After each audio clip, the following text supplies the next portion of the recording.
ბათუმში თამარის დასახლებაში უფასო სამედიცინო გამოკვლევების აქცია მიმდინარეობს. თბილისის წამყვანი კლინიკების ექიმ სპეციალისტები აფხაზეთიდან დევნილებისთვის უფასო კვლევებს აკეთებენ. სამედიცინო აქცია აფხაზეთის ჯანდაცვის სამინისტროს ორგანიზებით იმართება. გამოკვლევების მიმდინარეობას აფხაზეთის ავტონომიური რესპუბლიკის მთავრობის თავმჯდომარე აფხაზეთისა და აჭარის ჯანმრთელობისა და სოციალური დაცვის მინისტრებთან ერთად დაესწრო და ბენეფიციარებს გაესაუბრა.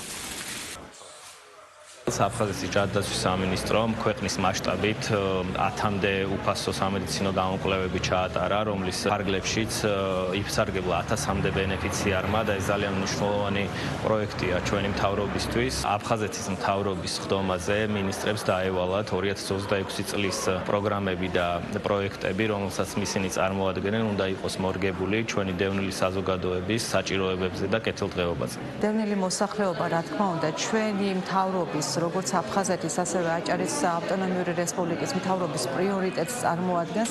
მათზე მზრუნველობა ესეც პრიორიტეტია. ჩვენი რეგიონის პროგრამები, რომელიც არის პრაქტიკულად ყველა ჯანდაცვის რისკზე ორიენტირებული, პრიორიტეტულად ემსახურება და აფინანსებს ჯანდაცვის მიმართულებით და სოციალური მიმართულებით აფხაზეთიდან დევნილ მოსახლეობას. მე წელს პირველად ვარ, გავიარე ენდოკრინოლოგთან კონსულტაცია. ყველს საინტერესოა, რომ ერთ სივრცეში ტარდება, ძალიან კომფორტულია.